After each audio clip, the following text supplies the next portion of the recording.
കേട്ടും കണ്ടും കൊണ്ടുമാണ് നാം അറിവിൻ്റെ കവാടങ്ങൾ തുറന്നു കയറുന്നത്. ഇപ്രകാരത്തിലുള്ള മാർഗങ്ങളിലൂടെയൊക്കെ അറിവ് സമാഹരിക്കാമെങ്കിലും കൊണ്ട അറിവിന് താരതമ്യേന വ്യക്തത കൂടുമെന്ന് പറയാം. കാരണം അതിൽ അനുഭവത്തിൻ്റെ തുടിപ്പുകൾ ഉണ്ടെന്നതാണ്. തിക്തമായ അനുഭവങ്ങൾ പകരുന്ന അറിവ് കൂടുതൽ കൃത്യതയുള്ളതുമാകും. വ്യക്തി സ്വജീവിതത്തിൽ നിന്ന് സമാഹരിക്കുന്ന അറിവിനും ഇപ്രകാരത്തിലുള്ള ഭേദങ്ങളുണ്ട്. കേട്ടുമറിയാം കൊണ്ടുമറിയാം എന്നതാണ് ഈ വർത്തമാനം. ഉപ്പിനോളം വരുമോ ഉപ്പിലിട്ടതെന്ന് ചിന്തിക്കാനും വകയുണ്ട് ഈ ശീർഷകത്തിൽ. നിരീക്ഷിച്ചാൽ പ്രകൃതിയിൽ ഋജുരേഖകളും സർവസമങ്ങളുമില്ല. അത് വൈവിധ്യങ്ങളുടെയും വൈരുദ്ധ്യങ്ങളുടെയും വ്യതിരിക്തതകളുടെയും ഒരു സന്തുലിത സിംഫണിയാണ്. വക്രരേഖകൾ ഋജുരേഖകളെക്കുറിച്ചും അസമത്വങ്ങൾ സമത്വങ്ങളെക്കുറിച്ചും ചിലതൊക്കെ പറയാതെ പറയുന്നുണ്ട്. സസൂക്ഷ്മം കാതോർക്കുന്നവർക്ക് ആ പറച്ചിലുകൾ ശക്തമായ പ്രഘോഷണങ്ങളാണെന്ന് തിരിച്ചറിയാനാവും. ജീവിതത്തിൽ ഈ കാതുകൂർപ്പിക്കൽ വളരെ പ്രസക്തമാണ്. ജീവിതം പ്രതിജന ഭിന്നമാണ്.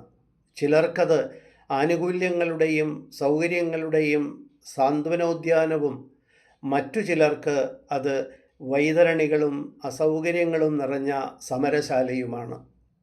ആദ്യ വിഭാഗക്കാർക്ക് അതിൽ പെടാത്തവരുടെ മനസ്ഥിതികൾ വലിയ ഒരളവ് വരെ അപരിചിതമായിരിക്കുകയും ചെയ്യും. തിരിച്ചും അങ്ങനെ തന്നെ ആവും. ഇവർക്കിടയിൽ നിലനിൽക്കുന്ന ഇത്തരം അപരിചിതത്വങ്ങൾക്കെതിരെ വലിയ സമരങ്ങൾ ഉണ്ടാകണമെന്നാകും ഇപ്രകാരത്തിലുള്ള അസമത്വങ്ങൾ നിശബ്ദം നിരന്തരം ആഹ്വാനം ചെയ്യുന്നത്. ഇതിനായുള്ള ശ്രമങ്ങൾക്ക് മേൽപ്പറഞ്ഞിരിക്കുന്നവരിൽ ആദ്യ വിഭാഗക്കാരാണ് മുൻകൈ എടുക്കേണ്ടത്.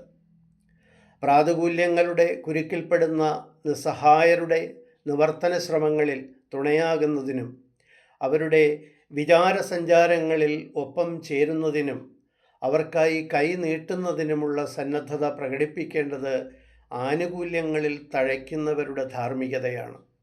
അത്തരത്തിലുള്ള പരിഗണനകൾ പ്രഭാവിതമാകുന്ന ഏതവസരവും അനുഭവവും അതൊക്കെ ലഭ്യമാകുന്നു എന്ന് ബോധ്യപ്പെടുന്നവർക്ക് ഏറെ ആശ്വാസപ്രദമായിരിക്കും. ജീവിതത്തിലെ അഭാവങ്ങളുടെ കൈപ്പറിഞ്ഞവരെന്ന നിലയിൽ അവർ അതിനെ ബഹുമതിക്കും. ഉത്കൃഷ്ടമായ മാനവികതയുടെ ശ്രുതിഭാവമാണത്. ആത്മസമന്വയത്തിൻ്റെ മഹത്തായ ലക്ഷണവുമാണ്. ജീവിതത്തിലെ വളവുകളും പിരിവുകളും കയറ്റിറക്കങ്ങളും അസമത്വങ്ങളും പരിഹരിക്കാൻ ശ്രമിക്കുന്നതിന് നമുക്ക് അന്യോന്യ പരിഗണന ഉണ്ടാകേണ്ടതുണ്ട്. സ്നേഹവും സഹാനുഭൂതിയും ദീനാനുകമ്പയും കൊണ്ട് മായ്ക്കാനാവാത്തതായി മനസ്സിന് മുറിവുകൾ അധികമില്ല. ജീവിതത്തിൻ്റെ രസയോഗങ്ങൾ ഒന്ന് രുചിക്കാനേ ആയിട്ടില്ലാത്തവർക്ക് അങ്ങനെ അല്ലാത്തവരുടെ സാമാന്യ സങ്കല്പത്തിലുള്ള ജീവിതം നടുക്കമുണ്ടാക്കും വിധം അപരിചിതമായിരിക്കും. അത് അവരുടെ തെറ്റല്ല. അവസരങ്ങളും ശേഷികളും നിഷേധിക്കപ്പെട്ട് ജീവിതത്തിൻ്റെ മറുവശത്ത് വഴി കാണാതുഴലുന്നവരെ കൈപിടിക്കുവാൻ ആരും മറക്കരുത്. അവരങ്ങനെ ആയത് അവരുടെ മാത്രം കുറ്റം കൊണ്ടല്ല. നൊന്തവരുടെ നോവ് അവരുടേത് മാത്രമാണെന്ന് ആരും കരുതണ്ട. നോവിൻ്റെ തിരിച്ചറിവിനെയാണ് നമുക്ക് പങ്കുവയ്ക്കേണ്ടത്. ജീവിതം നോവിച്ചവരെ ഒപ്പം നടത്തണം.